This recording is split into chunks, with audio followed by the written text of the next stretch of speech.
Assalamualaikum warahmatullahi wabarakatuh. Perkenalkan, nama saya Fauzia Siraja dari SDN 4 Kalukubula, Kabupaten Sigi, Provinsi Sulawesi Tengah.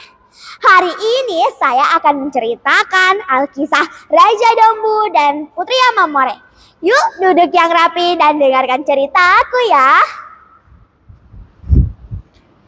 Alkisah zaman dahulu kala. Hidup seorang putri yang sangat cantik. Anak bungsu dari keluarga Raja Itugiam, Raja Kerajaan Toale. Kecantikan Putri Amamore sangat tersohor, bahkan tersiar hingga ke negeri Dombu. Sebuah kerajaan terletak di puncak pegunungan Lise, arah barat lembah Palu. Suatu hari, Raja Dombu datang menemui Raja Itugiama dengan maksud melamar Putri Amamore. Raja dari pegunungan itu adalah sosok yang ahli mandraguna.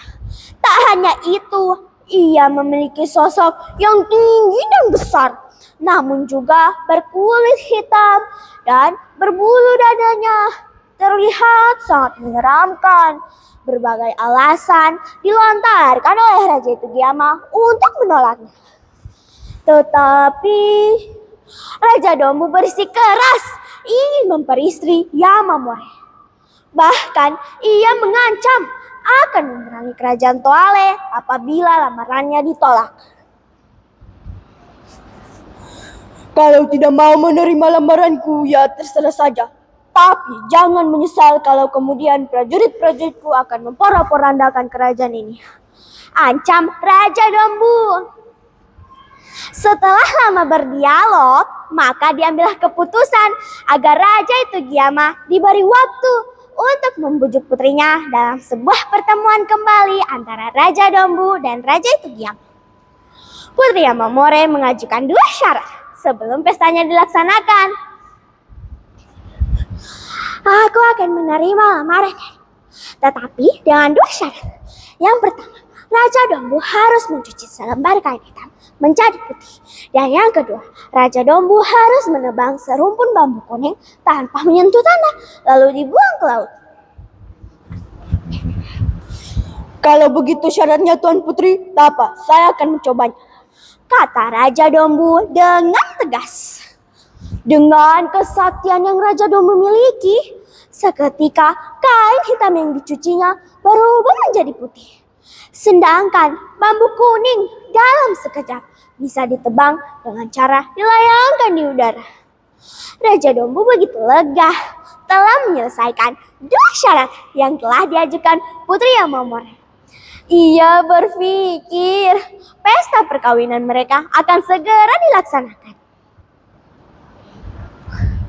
Suatu malam, Putri Amamore akhirnya mengambil keputusan. Ia melarikan diri dari istana demi menghindar perkawinan paksa.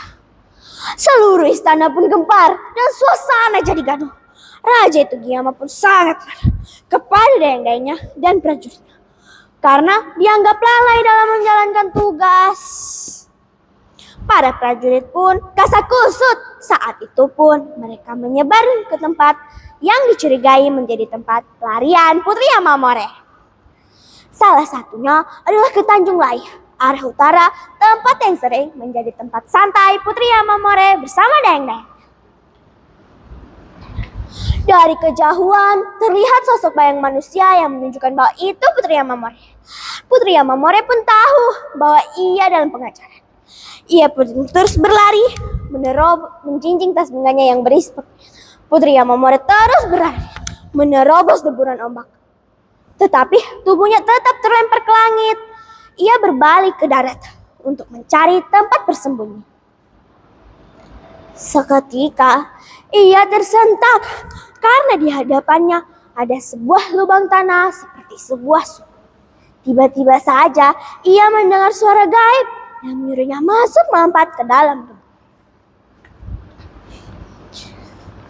"Hei nak, masuklah kau ke dalam lubang itu, kau akan selamat," kata suara gaib itu entah datang dari mana. Tanpa pikir panjang, Putri Yamamori langsung mencemplungkan diri.